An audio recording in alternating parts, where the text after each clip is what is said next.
Bien. Bueno, les voy a presentar la pantalla.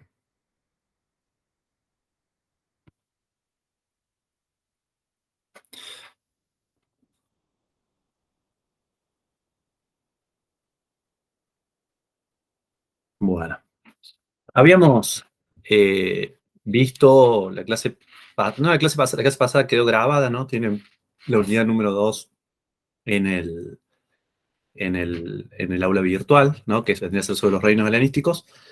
Vamos a hablar, a retomar lo que fue la primera clase sincrónica, en la cual vimos algunos de los problemas relativos a la periodización histórica, el periodo helenístico, no solo en términos generales, ¿no? En todo lo que es, digamos, la comprensión del periodo histórico en el Mediterráneo Oriental entre el siglo IV y el siglo I antes de Cristo, sino también discutimos algunas cuestiones relativas a la periodización histórica en el Egeo, concretamente, ¿no?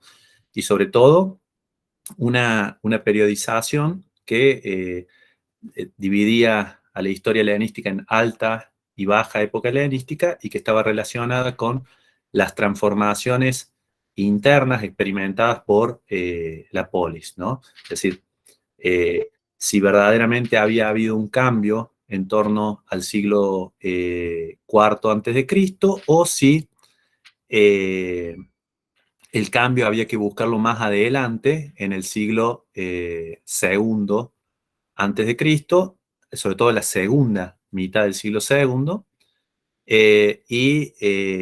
sobre todo apuntando al nuevo rol que van a tener las élites, este debate sobre los evérgetas, las élites que gastan parte de su riqueza en la realización de determinadas obras para la ciudad, la compra y venta de grano barato en época de escasez, la provisión de aceite para los gimnasios públicos, etcétera, ¿no?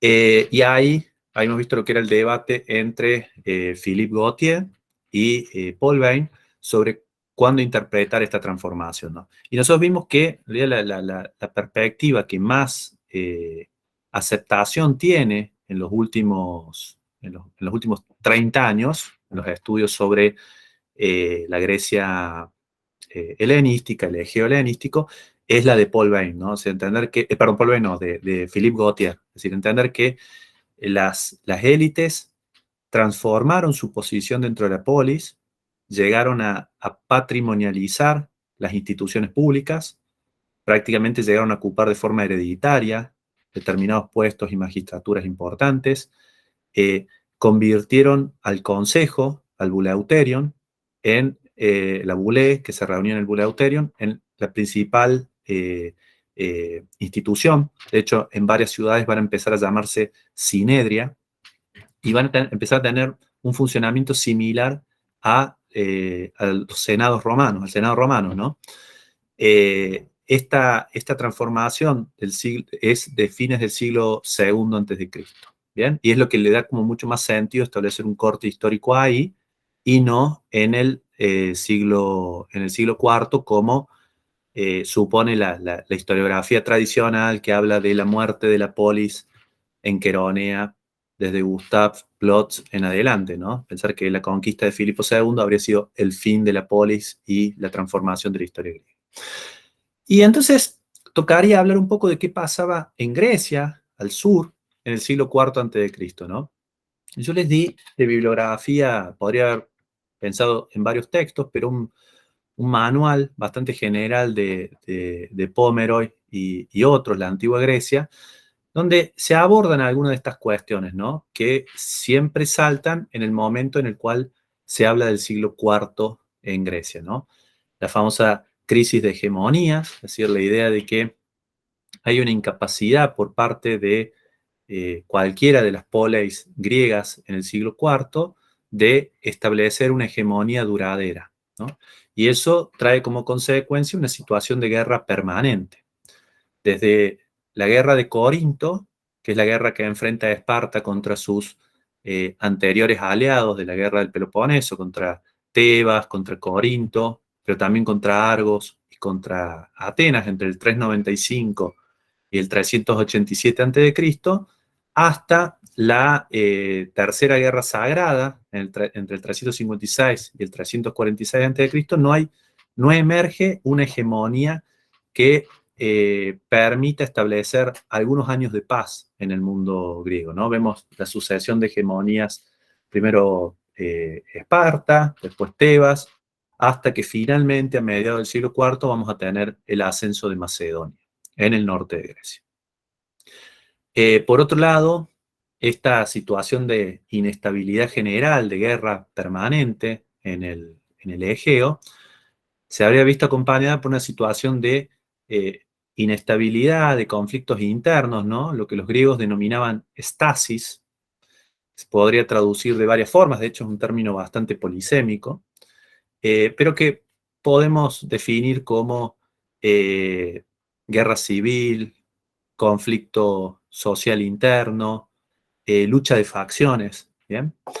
Y prácticamente todas las polis griegas durante el siglo IV a.C., con la gran excepción de Atenas, experimentan estasis.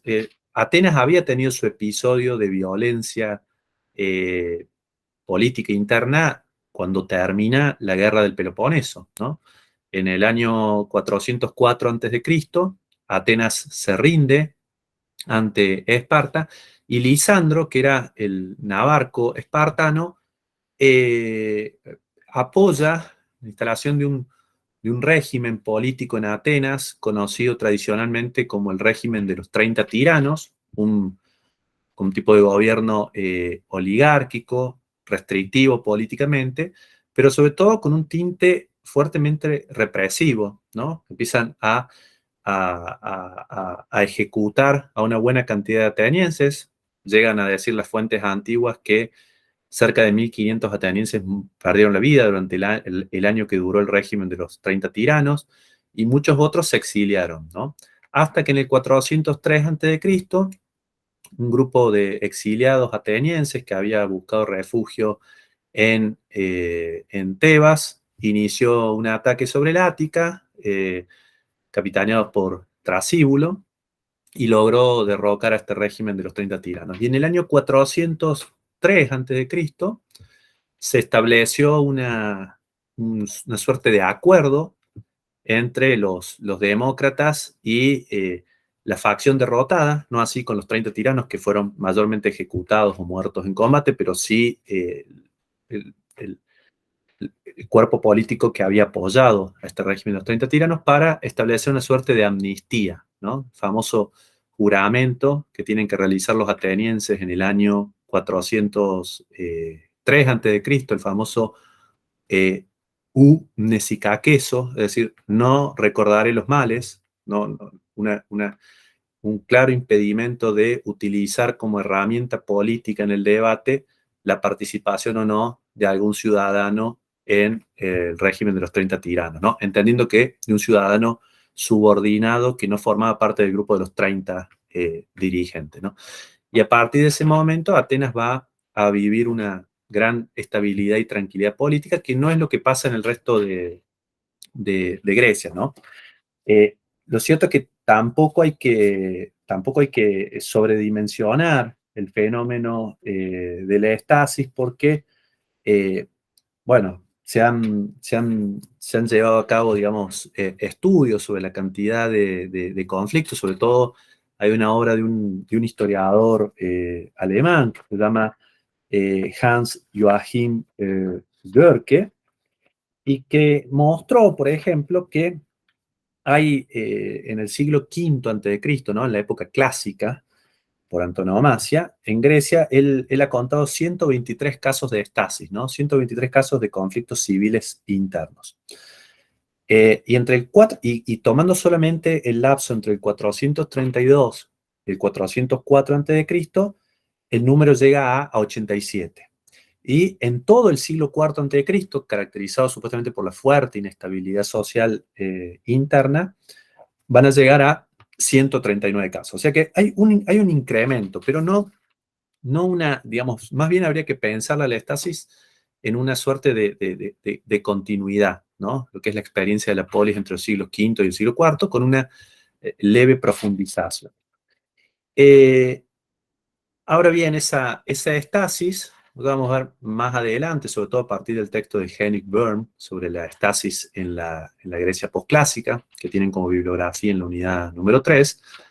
Esta estasis, una de las cuestiones que responde es a la cuestión de los problemas sociales, ¿no? Es decir, en las descripciones literarias antiguas de las estasis, y también se puede interpretar a partir de algunos testimonios epigráficos antiguos, la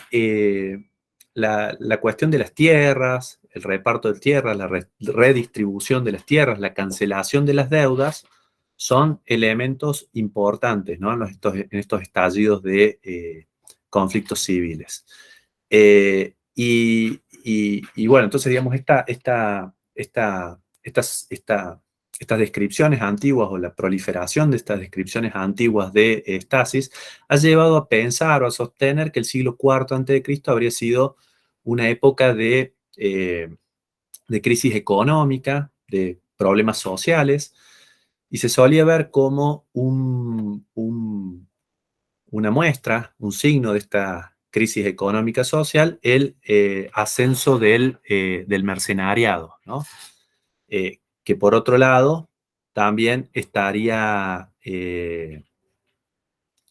digamos, la proliferación de la mano de obra esclava estaría relacionada con una intensa demanda, ¿no? Es decir, la situación de guerra permanente entre distintas poleis eh, la situación de guerra permanente entre distintas poleis griegas en el Egeo habría generado una demanda de mano de obra especializada militar, y al mismo tiempo las luchas sociales internas y políticas internas en cada uno, un buen número de exiliados que habían tenido que abandonar su polis y que no tenían otra forma de ganarse la vida que vendiendo su fuerza de trabajo como mercenarios, ¿no? Y la imagen del mercenario como problema social griego en el siglo IV a.C.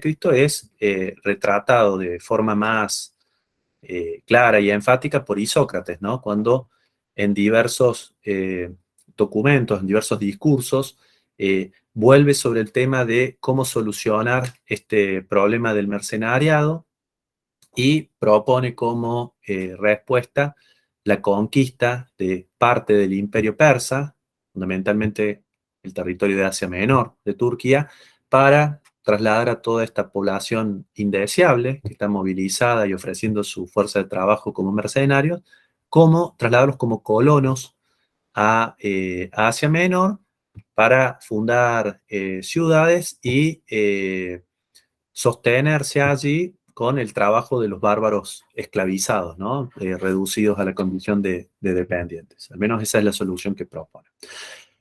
Ahora bien, digamos, esta imagen del siglo IV a.C.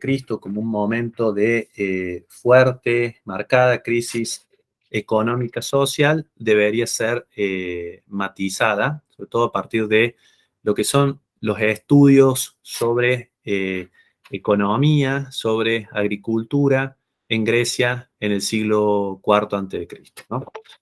En ese sentido, un trabajo excelente, el de Alain Bresson, sobre la economía griega, que publicó originalmente en francés, pero hace unos años apareció la traducción al inglés en University of Chicago Press. Bueno, sostiene que es cierto que hay en el largo plazo, a partir del siglo IV, una cierta tendencia a la concentración de la tierra, pero que de ningún modo hay un empobrecimiento general en el siglo IV a.C. Y además no hay una tendencia general en todo el territorio griego, sino que hay que hacer un análisis más bien a nivel regional. Algo que por otro lado también ha mostrado Graham Shipley en sus estudios sobre el Peloponeso desde fines del siglo IV antes de Cristo. Bien, me voy a aceptar algunos nuevos.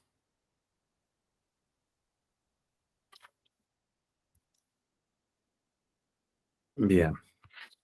En ese sentido, si uno toma el caso del Ática, nuevamente, ¿no? O sea, el territorio que controlaba la polis de Atenas, uno se va a topar con que el siglo IV antes de Cristo, todo el territorio del Ática está saturado por la presencia de pequeñas y medianas propiedades agrícolas, ¿no? O sea, no parece haber aún en el siglo IV antes de Cristo una tendencia a la concentración de propiedades rurales. De hecho, eh, el tamaño medio de las propiedades, hay un estudio de Alison Burford para finales del siglo V a.C. y comienzos del siglo IV, donde esta autora muestra que el tamaño medio de las propiedades del Ática era de unas 4 hectáreas y media, ¿no?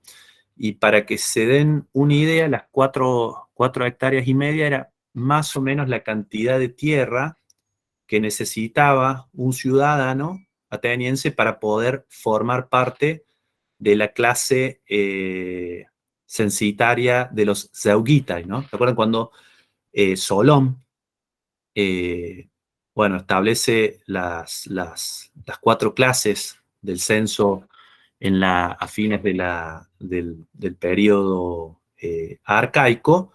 Los Zeugitai, que supone que eran quienes poseían una yunta de bueyes y tenían suficiente tierra como para costearse el armamento de hoplitas y formar parte de la falange hoplítica ciudadana.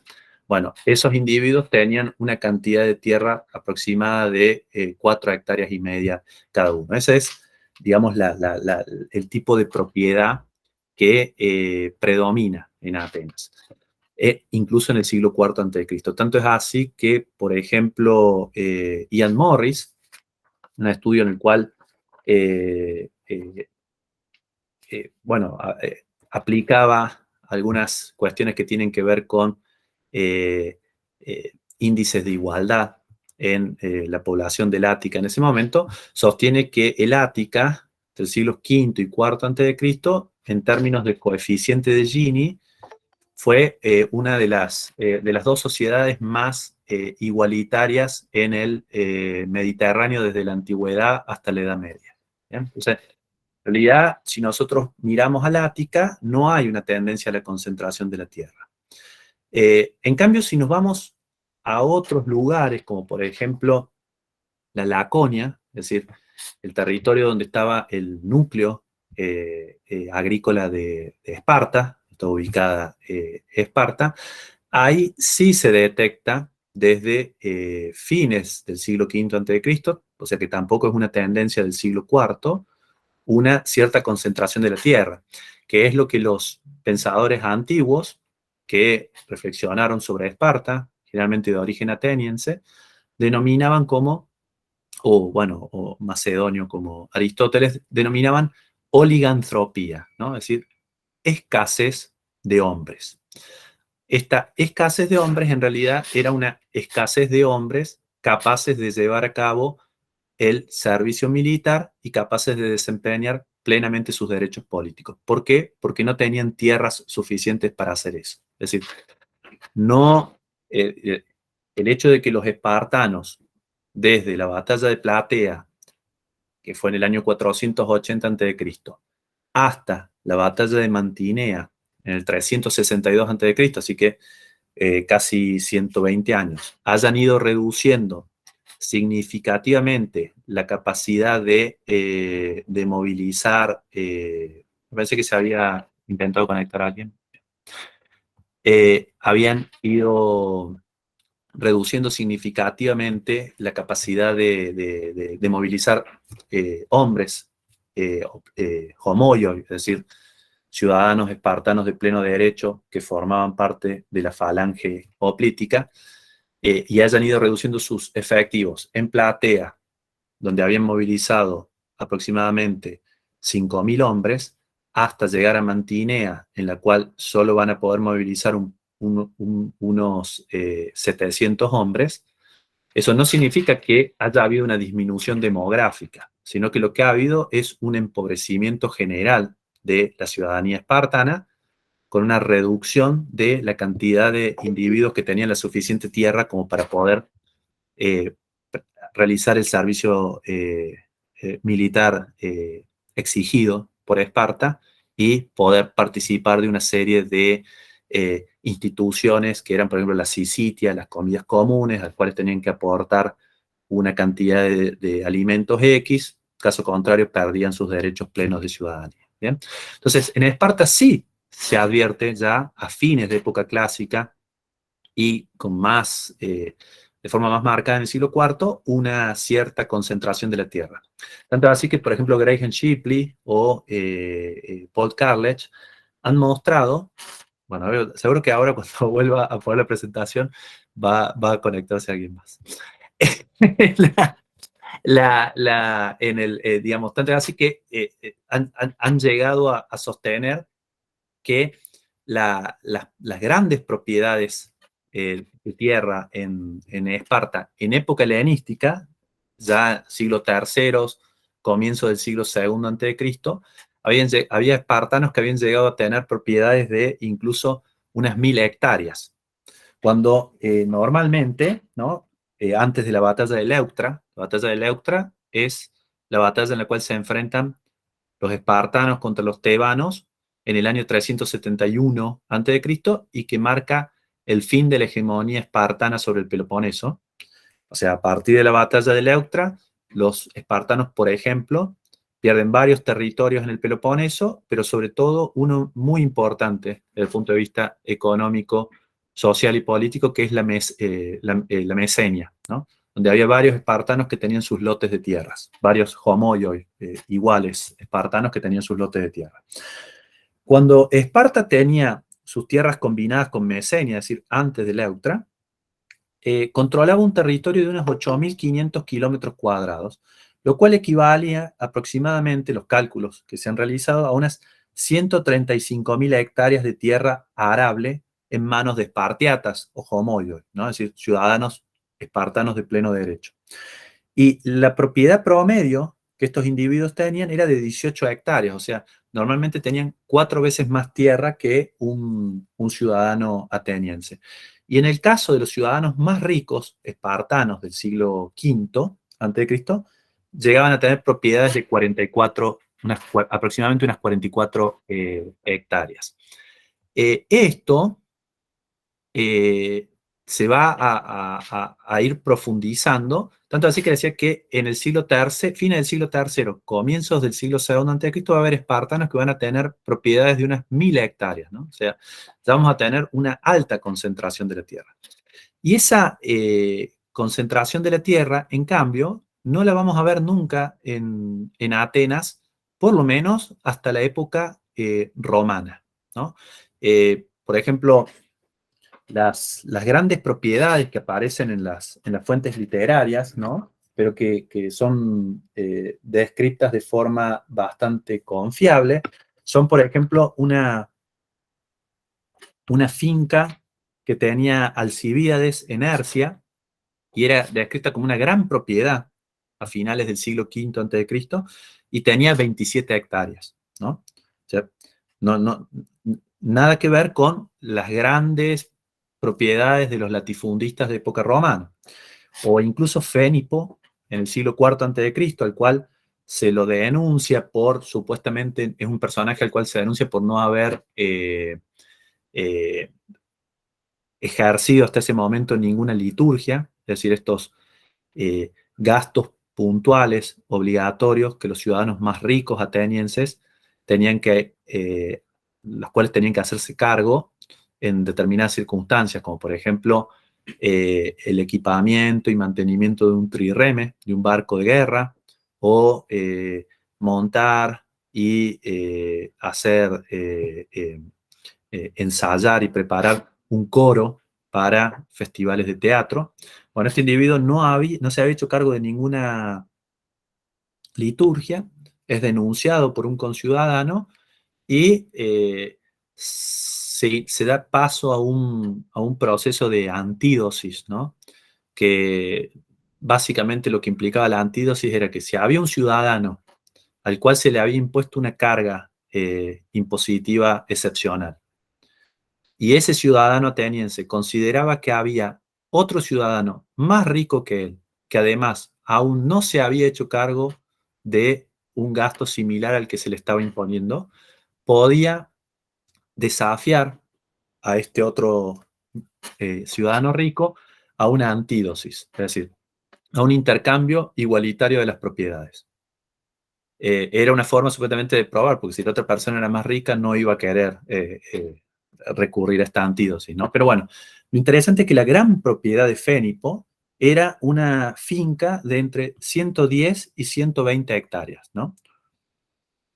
Recién vamos a tener que esperar a la campaña de Sila, ¿no? El cónsul romano, procónsul encargado de enfrentar a Mitrídates VI a comienzos del siglo I antes de Cristo, para encontrar donaciones de tierras por parte de Sila que van a ser de varios cientos de hectáreas en la zona centro-sur de Grecia.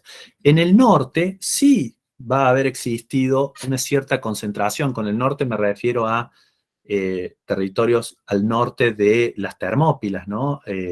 Todo lo que es el territorio de la Foz y de Tesalia, ¿no? En los territorios que ya limitan con Macedonia, donde desde el siglo III a.C. hay una creciente concentración de la tierra promovida por los reyes de Macedonia, que suelen entregar fincas como regalos, como dorea, que es una práctica bastante común de utilización de la basilique jorá, es decir, las tierras que pertenecen a la monarquía, que se entregan a magnates, a individuos importantes de la corte, ¿no? Eso lo hemos visto, hemos mencionado en la clase grabada que tenían de la unidad número 2, y que por ejemplo en Casandrea, en la zona de la península de Calcídica, Lisímaco, uno de los diádocos, le otorgó, por ejemplo, a un magnate de su corte, una propiedad de 223 hectáreas, ¿no? Es decir, eh, grosso modo, una propiedad que equivalía a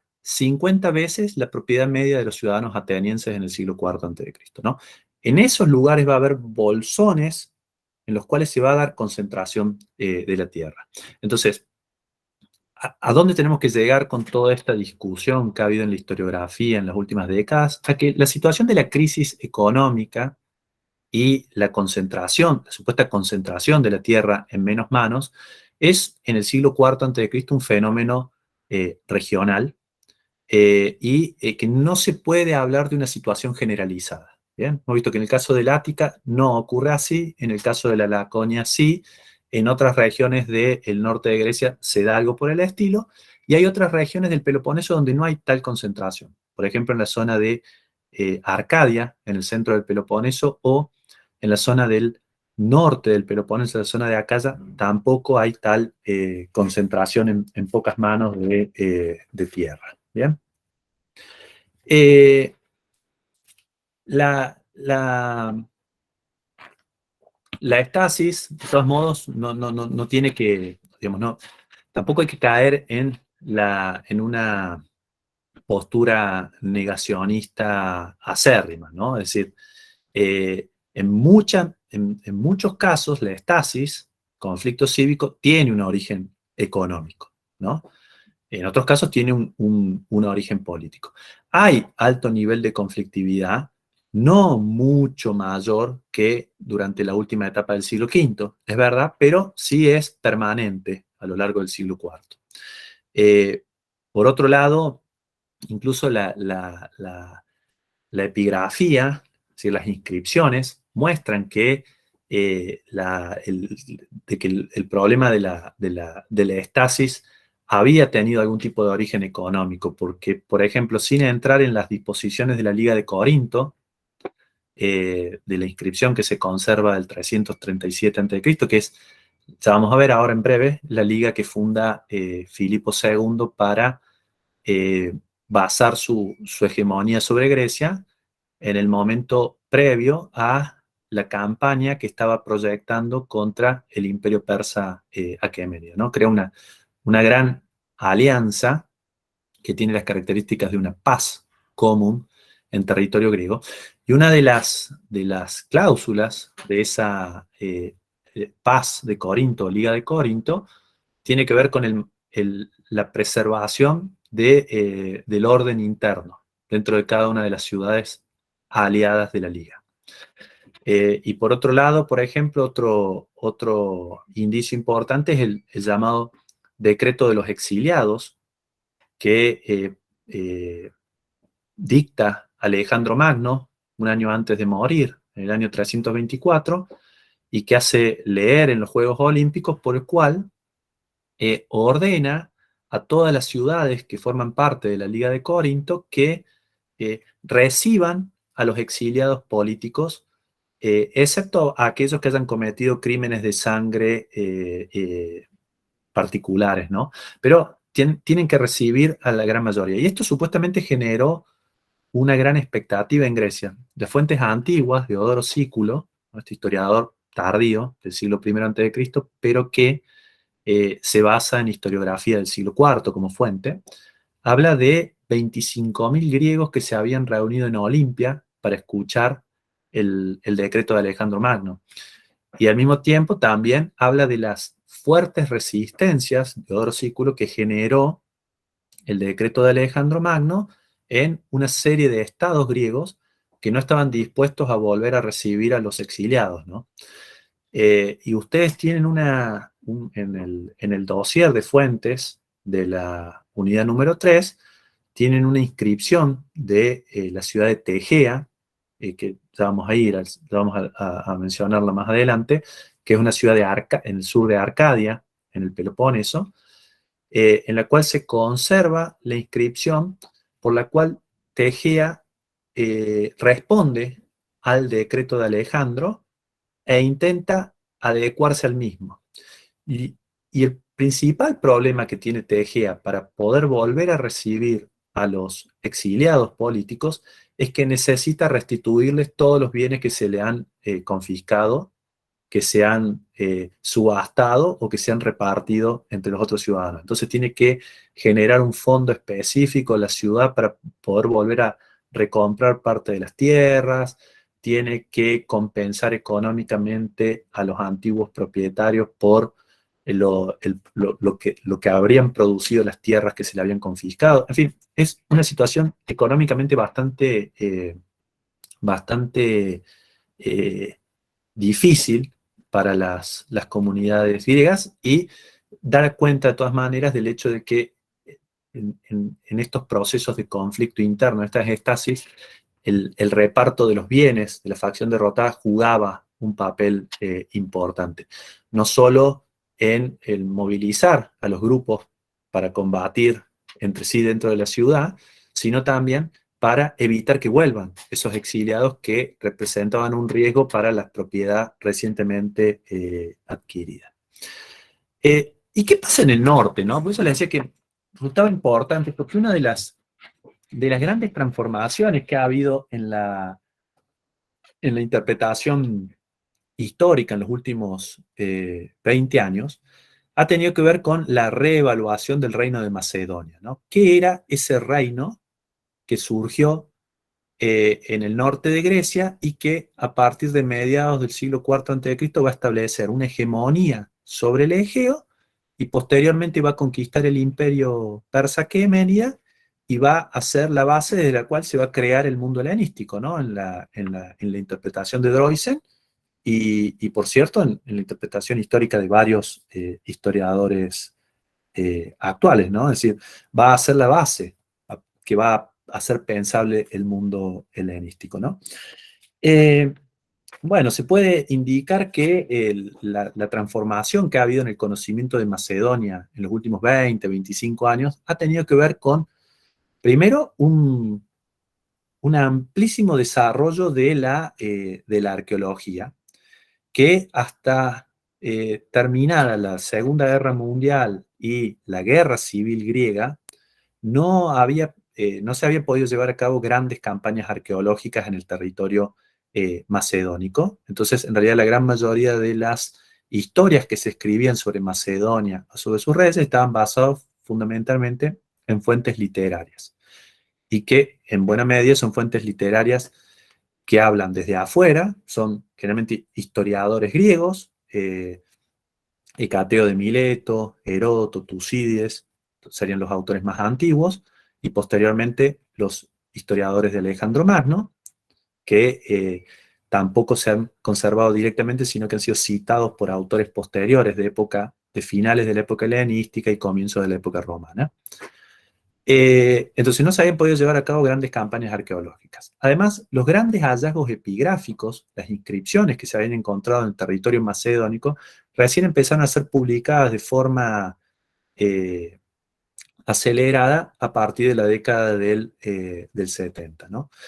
Y en ese sentido, digamos, quizá uno de los principales arqueólogos, historiadores que ha renovado la interpretación que podemos dar actualmente sobre el reino de Macedonia es Milcíades Hatzopoulos, sobre el cual se voy a volver en un momento, que ha publicado muchísimo sobre el reino macedónico, sobre todo las instituciones macedónicas bajo los reyes, los 2 volúmenes, y recientemente, en el año 2020, ha publicado una historia de Macedonia también bastante breve, de 170 páginas, pero que, eh, bueno, sintetiza varios de los principales avances que ha habido en la comprensión de este reino.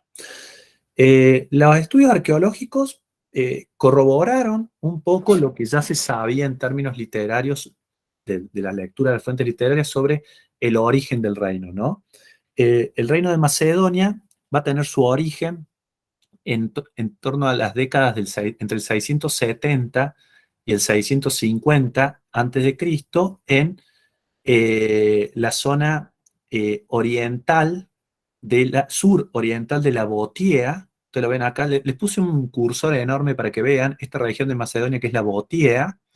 Bueno, en la parte sur, en el valle del río Aliakmon, este río de acá es el Aliakmon, por acá vendría a estar siendo el surgimiento de el reino de Macedonia, que sería un clan antiguo, arcaico, que sería el de los argéadas, ¿no? Que posteriormente va a dar nombre a la monarquía. A partir de esa época, ¿no? Y ya desde fines del siglo VII a.C., se van a empezar a extender, a empezar a conquistar una serie de territorios, sobre todo en la zona del Golfo Termaico, la zona del valle del río Axios. Hay 3 ríos que van a ser importantes para Macedonia, van a ser el Aliakmon, ¿no? El Aliakmon, el Axios, que corre así, y el Estrimón, acá. La conquista del valle ubicado entre el Axios y el Aliakmon, va a permitir la incorporación de una serie de ciudades importantes, sobre todo digamos, Edesa, Egas, que está por acá, y la que posteriormente va a ser la capital en la época de Filipo II, que es Pela, ¿no? Las principales ciudades. Macedonia va a tener un carácter bifronte, porque también digamos, estos argéadas se van a extender no solo no solo hacia la zona del Golfo Termaico, ¿no? Y el valle ubicado entre el Axios y el Aliakmon, sino hacia occidente, hacia la zona montañosa, para incorporar 3 regiones que van a constituir en las fuentes literarias antiguas lo que se denomina como la Macedonia Superior, que está formado por 3 regiones que están en un primer momento más laxamente unidas al reino de Macedonia, que son la Lincéstide, la Oréstide y la Elimia o la Elimiotis, ¿no? Con lo cual, digamos, a finales de la época arcaica, el territorio del reino de Macedonia va a ser más o menos ¿no? Luego va a haber un momento de expansión, sobre todo con posterioridad a la conquista, los persas, cuando invadan Grecia, un poquito antes de la Segunda Guerra Médica, con Mardonio y Jerjes, poco antes van a ocupar territorio de Macedonia, y en su retirada, cuando son derrotados en la batalla de Platea, le van a generar un cierto vacío a los macedonios que va a poder ser aprovechado y se van a extender hacia la zona de Migdonia, la zona del sur de Peonia, y incluso hasta la zona del valle del río Estrimón, ¿no? Que ahí va a empezar un conflicto por la ocupación de una serie de ciudades en la costa, porque no nos olvidemos que toda esta región de la península de Calcídica, más algunas de las regiones de acá, de la zona norte del Golfo Termaico, estaban ocupadas por una serie de colonias griegas bastante importantes, ¿no? Acá en la zona del Estrimón, por supuesto, Anfípolis, ¿no? Ahí lo señalo con la flecha.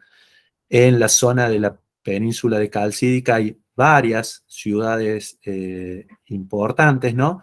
Pero fundamentalmente Potidea, ¿no? Olinto, y Pitna y Metone en la costa norte del Golfo Termaico. Bueno, eso le va a llevar mucho tiempo y recién las va a lograr incorporar al reino de Macedonia Filipo II a partir de mediados del siglo IV antes de Cristo. ¿Bien? Ese sería como el origen del reino de Macedonia. Pero lo que es interesante en la obra de Milcíades Hatzopoulos tiene que ver con repensar dos cuestiones, ¿no? Que se plantea, digamos, como problema, ¿no? Es decir, si los macedonios eran griegos, y en segundo lugar, si había alguna similitud entre el Estado macedonio y otras formas estatales griegas, ¿no? Vamos a ver por qué plantea estas dos preguntas Hatzopoulos. Tiene que ver con cómo se habían desarrollado los estudios sobre Macedonia en el siglo XX, previos al desarrollo de la arqueología y previos a la publicación de los primeros corpora completos de inscripciones macedónicas. En ese sentido, destacan tres trabajos que habían estudiado el reino de Macedonia. Primero, el de Friedrich Granier, ¿no? Una tesis alemana de 1931, que se llama La Asamblea del Ejército Macedónico. Ahí Granier negaba la existencia de una asamblea macedonia, ¿no? Que en varias de las fuentes literarias aparecía como el pueblo o como los macedonios, y decía que esa asamblea era más bien una asamblea del pueblo en armas, ¿no? Y que cuya única capacidad era limitar la acción del rey en juicios que tenían como posible consecuencia el establecimiento de una pena capital sobre algún macedonio, ¿no? Él establecía algún tipo de analogía, Granier, con la monarquía militar de tipo indogermánica. Pero, en última instancia, el poder que tenía el rey era muy grande, ¿no? Y consideraba que prácticamente un tipo de poder absoluto. Por su parte, Franz Hampel, que publicó un libro en 1934 que era El rey de los macedonios, sostenía en cambio que en un inicio tenía muchísima importancia el grupo de los filoi o de los getairoi, los compañeros del rey, que funcionaban como una especie de comitatus, es decir, de séquito. Ahí estableció una analogía Hampel entre el comportamiento de la monarquía macedónica y el comportamiento de los reyes germánicos y galos en la Germania de Tácito o en Julio César. Y a su vez también sostenía que estos miembros de este comitatus, de este séquito informal, se relacionaban feudalmente con el rey, que era considerado como una especie de dux, que se encargaba de redistribuir tierras entre sus seguidores. Y al mismo tiempo Hampel decía que el rey macedónico tenía dos personas. Es decir, acá el sentido de persona como máscara, ustedes saben que en el teatro griego antiguo los actores eran todos varones, ¿no? Y para representar a personajes femeninos o para orientar al público sobre qué personaje era, qué características tenían, utilizaban máscaras, ¿no? Que se llamaban personas. Esas máscaras servían para representar roles, papeles, ¿no? Entonces, bueno, de ahí lo que dice Hampel de que los reyes macedónicos tenían dos roles, dos personas. Una persona pública como reyes, como reyes de los macedonios, y una persona privada que les permitía comportarse como una especie de condottieri, jefes de armas y llevar a cabo campañas militares en provecho personal, ¿no? Una especie como de reyes arcaicos griegos, ¿no? Estas tesis de Granier y Hampel tuvieron bastante influjo hasta que a finales de los 40 Pietro de Francisci, un jurista fascista italiano, publica su magnum opus, que es eh, Arcana Imperii, y él señala que si bien en un momento los reyes macedónicos habían sido una especie de primus inter pares, habían sido una especie de líderes militares que necesitaban el apoyo eh, de varones feudales, de pequeños guerreros o líderes de base familiar que recibían tierras y regalos de parte del rey de Macedonia. Andando el tiempo, los reyes macedónicos habían acumulado tanto poder que habían llegado a convertirse en reyes absolutos, ¿no? Y Pietro de Francisci escribía dos cosas que son importantes para entender por qué Milcíades Hatzopoulos toma como leitmotiv tratar de explicar dos cosas, de responder dos cosas. Si eran los macedonios griegos y si la similitud del Estado macedonio con otras formas estatales era planteable.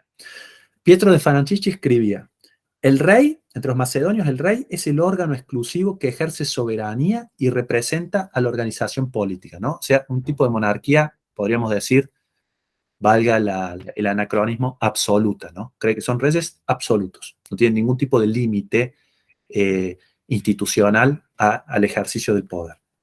Y en segundo lugar, lo que dice de Francisci es que eh, eh, al negar cualquier tipo de poder a la Asamblea Macedónica, dice: uno debe excluir, escribía Francisci, que la raza de la población macedonia fuera de origen griego.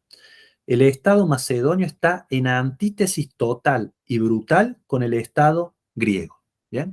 Entonces, Hatzopoulos se pregunta si esto es así. Había un límite tan grande entre los griegos y los macedonios, y puede plantear toda una gran relectura institucional y política sobre el reino de Macedonia gracias a los grandes avances arqueológicos y epigráficos que se dieron desde la obra de Francisci hasta la publicación de la obra de Hatzopoulos, que tienen acá abajo, las Macedonian Institutions Under the Kings, de 1996, ¿no? Con respecto a la primera de las cuestiones, si los macedonios eran griegos, dice, bueno, que ha sido un tema muy espinoso, no solo porque todas las fuentes escritas que teníamos eran griegas, y en ese sentido los macedonios aparecían representados de forma quizá no muy positiva por estas fuentes griegas, eh, eh, sino también porque cuando se intentaba escudriñar las características de la lengua macedónica, se recurría a una serie de fuentes que no, quizá debían ser tomadas más que con pinzas. Por ejemplo, las obras de los lexicólogos antiguos que mencionaban palabras de la lengua macedónica, pero las mencionaban justamente por su rareza y por su carácter extraño frente a la lengua griega, ¿no? Entonces, si tomábamos como testimonios de la lengua macedónica estos términos particulares, tendríamos que concluir que los macedonios no eran griegos y no hablaban griego. Por otro lado, les decía que las fuentes antiguas tendían a tener cierta hostilidad hacia Macedonia, ¿no? Dejando de lado Heródoto, que sí consideraba que los macedonios eran griegos, y a Tucídides, que los consideraba como una suerte de tercero en discordia entre los griegos y los bárbaros. Hay que decir que la gran mayoría de las fuentes construyó una imagen negativa de los macedonios. Por ejemplo, la oratoria, la retórica, ateniense del siglo IV a.C., en el momento en que Filipo II de Macedonia se está convirtiendo en una amenaza para Atenas, tiende a construirlo a Filipo como un rey bárbaro de un pueblo bárbaro. Bien. El tema, por otro lado, tenía ribetes políticos, ¿no? No voy a entrar en eso porque ya no me quiero demorar mucho, quiero terminar con esto de la clase 1 de la unidad número 1 para hacer una pequeña pausa y después seguir con la clase de la unidad número 3. Pero ustedes saben que hubo y hay una gran disputa entre Macedonia, el estado actual, y Grecia con respecto a cómo considerar a los macedonios, ¿no? Entonces hay toda una disputa de historiadores y arqueólogos griegos que dicen que los macedonios son griegos y historiadores y arqueólogos macedonios que dicen que los macedonios no eran griegos, sino que eran macedonios, un pueblo distinto. ¿Bien? Y esa discusión se coló en las discusiones historiográficas contemporáneas, donde hubo historiadores académicos serios, como por ejemplo Ernst Beidian o Eugene Borza, que sostuvieron que los macedonios no eran griegos, ¿no? Y que no hablaban griego, y que por ende estaban excluidos de esa koinon cultural griego. El problema es que, como no se conservaba ningún testimonio escrito en macedonio, era muy difícil saber si eran griegos, porque las inscripciones macedónicas que se conservan a partir de mediados del siglo IV a.C. están escritos en griego ático. ¿Por qué? Porque la Cancillería Real Macedónica desde fines del siglo V a.C. había adoptado como lengua oficial para las inscripciones la lengua ateniense. Incluso hay quienes sostienen que en buena medida la expansión de la koiné, es decir, el dialecto común griego de época helenística, tiene que ver con su desarrollo previo en Macedonia a partir del ático, utilizado para las inscripciones públicas, de origen real. Pero ocurrió el milagro, ¿no? Los lingüistas siempre dicen que cualquier tipo de discusión con respecto a la lengua o no de un pueblo se termina de zanjar cuando se encuentra una inscripción escrita por ese mismo pueblo. Y en efecto se encontró en 1986 y fue publicada originalmente en 1993 y reeditada y vuelta a estudiar en 1998, la llamada tablilla de maldición de Pela, que es una deficcio, ¿no? Es decir, una tablilla de plomo con 9 líneas escritas de maldición. Es una maldición que establece una mujer que se llamaba Dagina con un conjuro de amor, porque su amante, que se llamaba Dionisofonte, se estaba por casar con una tal Tétima, entonces enterraba esta deficcio, esta tablilla de conjuro de amor y de maldición para lograr el amor eterno de este individuo. Son 9 líneas y terminan de demostrar que esta Dagina, de origen macedonio, escribe en un dialecto griego del tipo noroccidental. O sea que los macedonios escribían griego. ¿Bien? Después se encontraron otras inscripciones más, otras de Efixio, por ejemplo una hallada en Aretusa, que termina de confirmar la cuestión. Por otro lado, la otra gran pregunta es qué tipo de estado era el macedonio y si había algún tipo de vínculo o relación con el mundo estatal griego en el siglo IV, ¿no? Y ya en el año 1992, Fritz Schnitzer, ahí está anotado el nombre acá abajo, dio una comunicación en el Congreso de Estudios Macedónicos, donde estableció una analogía entre el reino de Macedonia antiguo y los estados federales, los koiná helenísticos griegos, ¿no? Dice, voy a leer el extracto, ¿no? El vínculo de las ciudades macedónicas con todo el estado macedónico no resultaba solo de su subordinación a la voluntad del rey, ¿no? Es decir, no era una monarquía absoluta, sino sobre todo de su participación justa en la comunidad de los macedonios. O sea, el nombre oficial del Estado macedónico era el rey y los macedonios, ¿no? Y eso es algo que ya habían notado en la década del 30 Elías Bickerman, y sobre lo cual había puesto ya bastante el acento en la década del 60, André Aimard, que fue uno de los que intentó romper con la imagen del absolutismo que sostenía Pietro de Francisci. Así, la relación fundamental no era diferente, por ejemplo, de la relación de Egio, Argos o Megalópolis, que son tres ciudades del Peloponeso, con el Estado federal aqueo, excepto que en Acaya la autoridad central estaba representada por los magistrados de la federación, por el Consejo Federal y por la Asamblea Federal, mientras que en Macedonia principalmente lo era por el rey.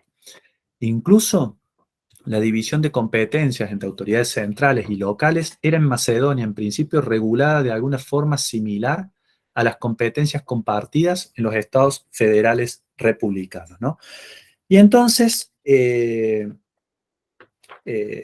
Milcíades Hatzopoulos se dedica a estudiar de forma concienzuda la relación entre autoridad central y autoridades locales en el Reino de Macedonia, ¿no? Que es lo que le daría sentido a esa denominación oficial del Reino de Macedonia como el rey y los macedonios, que aparecen en las inscripciones de época, fines del siglo IV y de época helenística. Y en ese sentido él sostiene que había toda una vida política que ocurría en varios niveles en Macedonia, pero sobre todo en las ciudades, ¿no? Y entonces sostiene que justamente algo que han mostrado las últimas décadas de excavaciones arqueológicas en Macedonia es que había una potente vida urbana en Macedonia previa a la conquista romana del 168, 167 a.C., la reorganización. Se han excavado varias docenas de ciudades macedónicas. Por otro lado, ya incluso las listas de Theorodokoi, es decir, eran digamos, los santuarios panhelénicos, como el de Delfos, el de Epídauro o el de Olimpia, enviaban embajadores sagrados por las distintas comunidades, invitando a la realización de los eventos, y tenían representantes locales que eran cada una de las comunidades que eran visitadas por estos embajadores, sagrados, tenían como una especie como de correspondientes, embajadores correspondientes que vivían en cada una de las ciudades griegas que visitaban estos sacerdotes y que eran los que se encargaban de recibirlos, de darles hospitalidad, etc. Y ya en las listas de Theorodokoi de mediados del siglo IV a.C. ya aparecen una docena de ciudades macedónicas, ¿no? Es decir, que las ciudades tenían entidad, existían como conjuntos de instituciones, como comunidades locales, como comunidades cívicas, en las cuales era muy importante el concepto de ciudadanía local. Y en ese sentido, una de las cosas que ha aprobado Hatzopoulos es que una vieja idea de Nicholas Hammond de que digamos, de que los macedonios eran una suerte, esa denominación oficial del rey de los macedonios eran una suerte de élite terrateniente y guerrera que disfrutaba de plenos derechos políticos frente a una inmensa masa de la población carente de ellos, ya no se sostiene. Es decir, la pertenencia al reino de Macedonia estaba mediado por una ciudadanía local, o sea, era ciudadano de una ciudad perteneciente al territorio del reino de Macedonia y por ende se pertenecía políticamente al rey. Y que después cada una de estas ciudades tenía sus propias instituciones locales, ¿no? Por un lado, digamos, tenían sus subdivisiones locales, sus politeumata, que durante tanto tiempo en las fundaciones reales helenísticas en Oriente, en las cuales están atestiguados los politeuma o politeumata, que son como tribus locales, divisiones internas cívicas de cada ciudad, se lo consideraba como una importación del modelo ateniense. Ya sabemos que los politeumatas ya existían en las ciudades macedónicas de comienzos del siglo IV a.C. O sea, tenían sus tribus, tenían sus asambleas populares, tenían sus consejos, que tenían el nombre de peliganes, y que estos peliganes están atestiguados en varias de las fundaciones reales seleucidas en el norte de Siria, ¿no? Es decir, nuevamente el modelo cívico macedónico es el modelo que está imperando en el desarrollo de las ciudades helenísticas, sobre todo atestiguado en las fundaciones seleucidas. Y después cada una de estas ciudades tenía un magistrado epónimo, que generalmente era el sacerdote de Apolo, eh, por el nombre del cual se databan los documentos locales, ¿no? Se trataba de unidades autogobernadas, ¿no? Esas ciudades se gobernaban a sí mismas, lo que no significa que fueran estados independientes, ¿no? Es decir, elegían sus propias autoridades, pero no tenían política exterior individual. De todas maneras, generaban decretos, ¿no? Y, digamos, desde cuando publica su obra Hatzópulos, existían en ese momento 4 decretos completos en la ciudad de Filipos, en Anfípolis, en Casandrea y en Pela, que habían sido encontradas en el Asclepieo, es decir, en el santuario de Asclepio en Kos. Luego había 2 leyes cívicas en Beroa y en Anfípolis, y finalmente habían aparecido 8 decretos completos de Beroa, de Dion, de Pidna, de Gazoros, 2 de Casandrea y 2 de Morrilos, ¿no? Dentro de lo que es el conocimiento institucional de las ciudades macedónicas desde el siglo IV a.C., surgen unas figuras que son los epístatai, que sobre la base del testimonio de Polibio, historiador del siglo II a.C., se habían, digamos, interpretado tradicionalmente, y en eso había un historiador francés, un epigrafista francés muy importante que se llamaba Maurice Hoyot, que veía a estos epístatas como funcionarios designados por los reyes para gobernar las ciudades. Hoy sabemos, gracias a las investigaciones epigráficas, que en realidad los epístatas eran magistrados locales. Había más de 100 en todo el territorio macedónico y necesitaban ser rotados. Sus gobiernos, su magistratura duraba un año. Hubiera sido imposible para el rey cubrir con sus filoi y los personajes importantes de su corte todos estos cargos anualmente. Son magistrados elegidos localmente, que tienen un doble nivel de responsabilidad. Son responsables ante la comunidad y son responsables ante el rey. Y además, se sabe que además de las ciudades en el territorio macedónico, ya existían las famosas 4 merides, los famosos 4 distritos, ¿no? Cuando los romanos derrotan al último rey de Macedonia, a Perseo, en el año 178, y establecen la reorganización del territorio de Macedonia, crean 4 repúblicas, ¿no? Cada una de esas 4 repúblicas independientes, sin rey, son repúblicas con sus propios sinedrias, sus propios consejos locales. Se sostuvo tradicionalmente que había sido una gran reforma administrativa por parte de los romanos. Hoy se sabe que esas 4 repúblicas, esos 4 distritos ya existían antes, estaban subordinados al rey, servían como distritos administrativos, servían como distritos de reclutamiento y movilización de los ejércitos. O sea que los romanos lo único que hicieron fue abolir la monarquía y dejar toda la estructura administrativa y política que existía por debajo. Tenemos la prueba que se encontró en el estrato de destrucción de la ciudad de Gitana en Macedonia, en el Pritaneo. Se encontró en el estrato de destrucción del 168, 167 a.C., es decir, la victoria romana, un sello que llevaba la leyenda Meridos Tetartes, es decir, la Meris número 4, la parte número 4 de Macedonia, que fue publicado en el año 2011, ese sello, ¿no? Que termina de probar, por otro lado, una serie de indicios que ya existían hacía mucho, más antiguos se remontan al siglo XIX, a los estudios de Gabler sobre numismática, sobre monedas macedónicas de época real, donde él había llegado a la conclusión de que existían en Macedonia, previa a la conquista romana, 4 distritos de acuñación de moneda. Bien. Perdón. Entonces, digamos, la estructura del reino macedonio es mucho más compleja que pensar en una monarquía absoluta gobernada por un simple rey. El rey tiene que actuar y tiene que coordinar acciones con una serie de instituciones a nivel local y a nivel de los distritos. Y eso permite, en cierta forma, digamos, entender por qué siempre la denominación oficial del reino había sido el rey y los macedonios y no simplemente el rey, el nombre del rey, ¿no?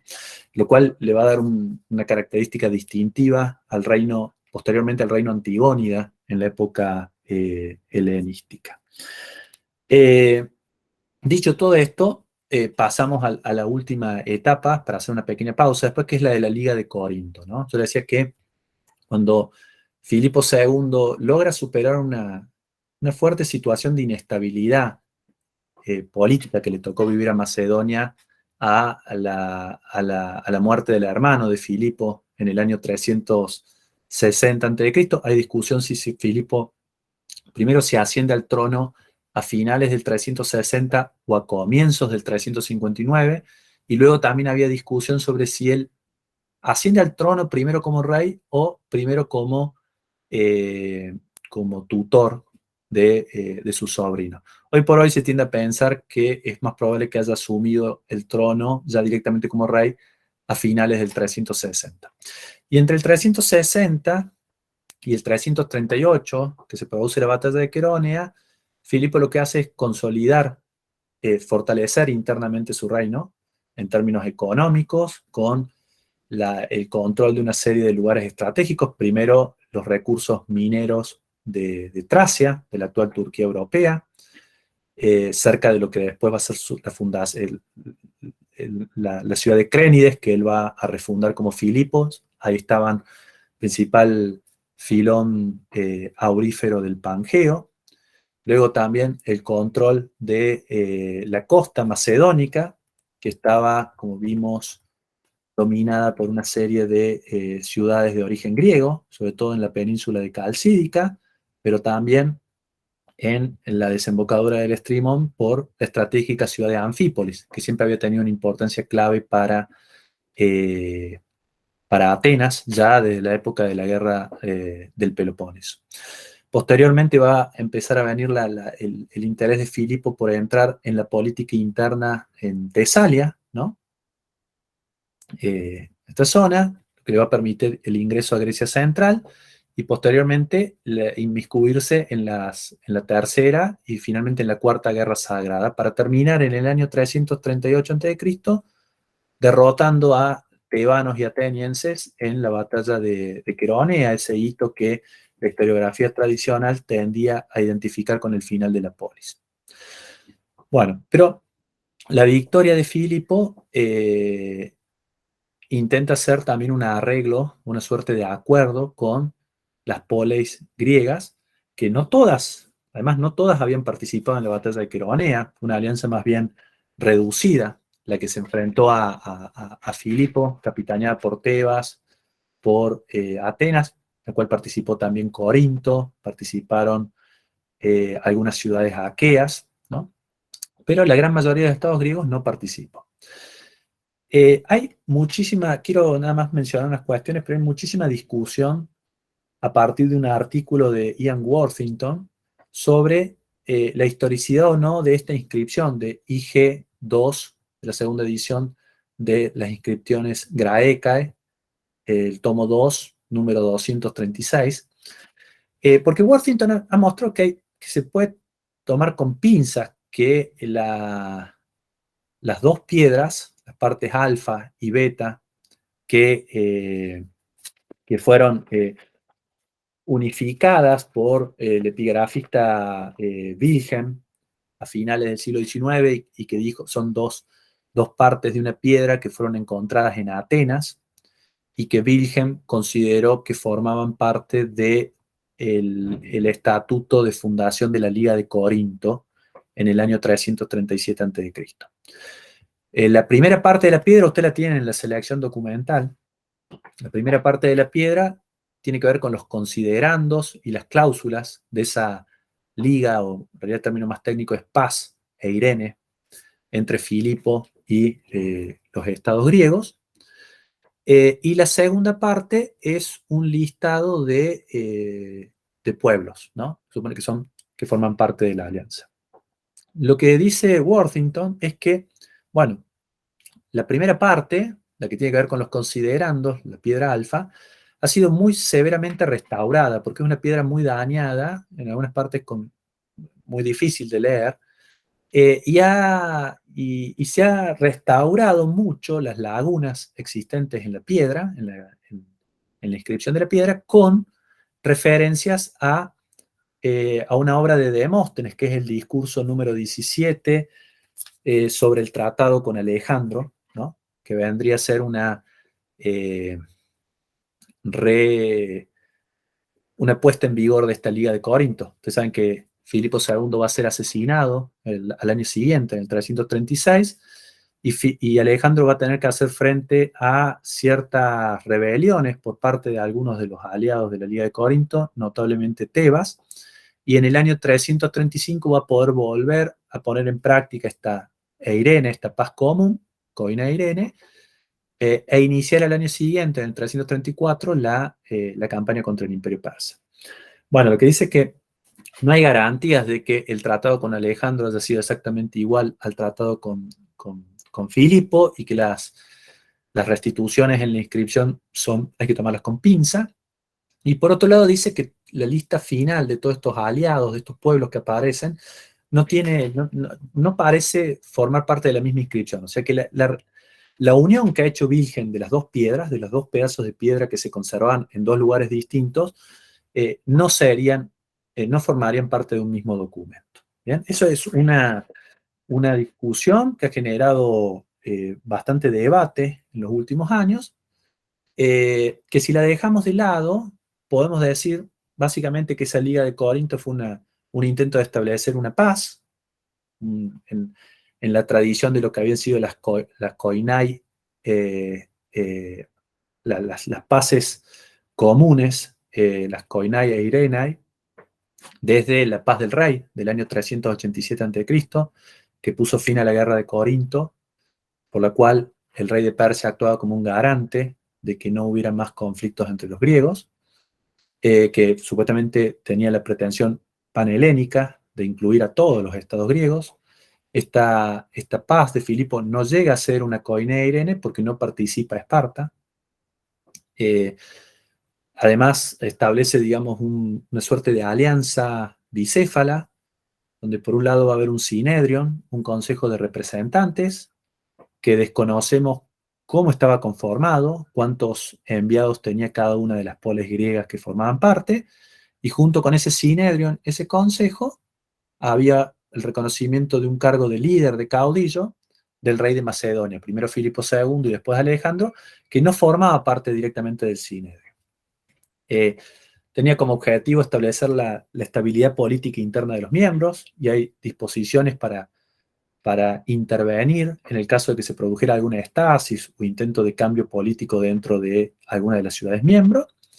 Y luego hay debate de si se pensaba utilizar como una herramienta, como una alianza militar ofensiva, o se pensaba más bien como una paz defensiva para mantener tranquilos a los griegos en el Egeo. Pero de cualquier modo, lo que está claro es que se convirtió en el instrumento para la hegemonía macedónica, para que Alejandro Magno pueda llevar a cabo su campaña contra el Imperio Persa con cierta tranquilidad, entre el 334 y el 332, cuando se revela Agis, rey espartano, e intenta, digamos, enfrentarse a los macedonios. Bien, bueno, podemos hacer ahora una pequeña pausa, yo diría unos 15 minutos hasta perdón, ahora vamos a abrir un espacio para preguntas, y luego de las preguntas hacemos unos 15 minutos de descanso, o 20 minutos de descanso,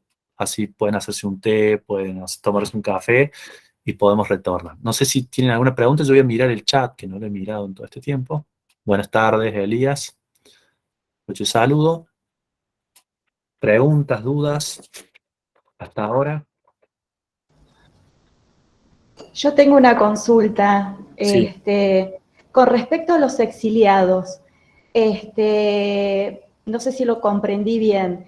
Cuando ellos regresaban a su lugar de origen, se les respetaba su estatus económico anterior. Y era un problema, porque, digamos, ahí hay una cuestión económica y hay una cuestión política. En la gran mayoría de las polis griegas clásicas y helenísticas, la ciudadanía, digamos, el ejercicio pleno de la ciudadanía estaba atado a la propiedad. Es decir, para poder ser ciudadano pleno, había que ser ciudadano, había que ser propietario de tierra. Una gran excepción es Atenas, y hay algunas otras excepciones más. Pero la gran mayoría exigían, para poder ser ciudadano pleno, tener propiedad. Estos exiliados habían sido privados de sus derechos políticos, habían sido expulsados de la polis. Y a su vez también habían sido privados de sus propiedades. Volver a aceptarlos en la polis, es decir, quitar la prohibición que existía sobre los mismos de tocar el suelo patrio, implicaba que si se reintegraban sin recuperar sus tierras, se integraban como no ciudadanos. Entonces no había una verdadera reintegración, no eran reintegrados verdaderamente al cuerpo cívico. Entonces había que llevar adelante algún tipo de restitución económica. Conocemos algunos casos y que han sido muy problemáticos. Bueno, uno, ustedes lo tienen en la selección documental, que es esta inscripción de Tegea, donde tienen que ver qué bienes le van a restituir a los exiliados que vienen, y para eso tienen que tener en cuenta no solo las propiedades rurales, sino también las casas, jardines, etcétera, que existen dentro de la ciudad. Hay una clara disquisición sobre cómo recuperar algunas de las propiedades y poderlas repartir de nuevo entre los exiliados que vienen. Y otro caso que es muy famoso, y que ya fue famoso en la antigüedad, es el de Arato de Sición. Arato de Sición era un líder aqueo a mediados del siglo III a.C. Él, antes de unir a su patria, que era Sición, en el norte del Peloponeso, a la Liga Aquea, él la liberó de los tiranos. Había un tirano, logró expulsarlo. La ciudad de Sición llevaba, creo que eran cerca de 30 o 40 años de distintas tiranías que habían existido. Y cada uno de esos tiranos había ido expulsando a distintos ciudadanos, había ido generando distintos grupos de exiliados. Cuando Arato logra expulsar al último de los tiranos, dice que va a establecer una democracia en Sición y va a unir Sición a la Confederación Aquea, se encuentra con que hay un grupo de 500 exiliados que le empiezan a reclamar las tierras, que quieren volver y que exigen las tierras. Qué hace Arato? Bueno, dice, no hay forma de volver a devolver las tierras, porque dice que en muchos casos quienes se habían quedado con las tierras de esos exiliados las habían vendido y los que las habían comprado de buena fe. Entonces se podía quitarle esas tierras a esas personas para devolvérselas a entregar. Entonces lo que establece es una indemnización general de un talento para cada uno, que quizás no cubre todos los gastos y los reclamos de tierra, pero le permite a cada uno de estos individuos comprar tierra si es necesario. ¿Y de dónde saca la plata? Le tiene que hacer un viaje a la corte de Ptolomeo II en Alejandría, aprovechando que él tiene vínculos de Xenia, o sea, él es un amigo extranjero de la Casa Real Tolemaica. Plutarco dice que su padre y su abuelo eran xenoi, es decir, eran huéspedes de los reyes ptolomeos, y los reyes ptolomeos eran huéspedes de ellos cuando visitaban Sición. Entonces aprovecha estos vínculos familiares intrageneracionales que ya existían entre su familia y la corte real tolemaica, viaja a Alejandría, le lleva unos regalos a Ptolomeo II, le lleva unos cuadros. La escuela de pintores de Sición era muy famosa a comienzo de la época helenística, finales de época clásica, comienzo de época helenística, le lleva un montón de cuadros de regalo, renueva los vínculos de amistad entre su familia, entre Sición y la corte de Ptolomeos, y obtiene un regalo de dinero, y con ese regalo de dinero puede hacer frente a las indemnizaciones. Pero es un asunto muy espinoso, porque implica, porque la restitución de los exiliados requiere, como dice Ricardo Martínez Lassi, reintegrar al ciudadano a la politeia, al Estado. Y para reintegrarlo a la politeia, a la Constitución, a la polis, en la mayoría de los casos tiene que volver a ser propietario. Por eso es que también una de las grandes consignas revolucionarias en época helenística, una es la cancelación de deudas y la otra es la ges anadasmos, es decir, el reparto de tierra. Porque repartir la tierra implica volver a dar derechos políticos a los que lo han perdido. Que es lo que pasaba en Esparta con la oligantropía, es decir, escasez de hombres, pero no como un problema demográfico, como un problema económico. Lo que hay es cada vez menos hombres que cubren las características económicas suficientes para poder ser considerados ciudadanos plenos. Muchas gracias. No, por favor, muy buena pregunta, Verónica. Bueno, bueno. Si no, a ver si alguien preguntó algo, no. Bueno, si no hay otra pregunta, no se desconecten, apagamos nomás las cámaras, yo dejo de grabar para que así no se hace una clase tan larga, se hacen 2 clases más cortitas y después es más fácil subirla y todo.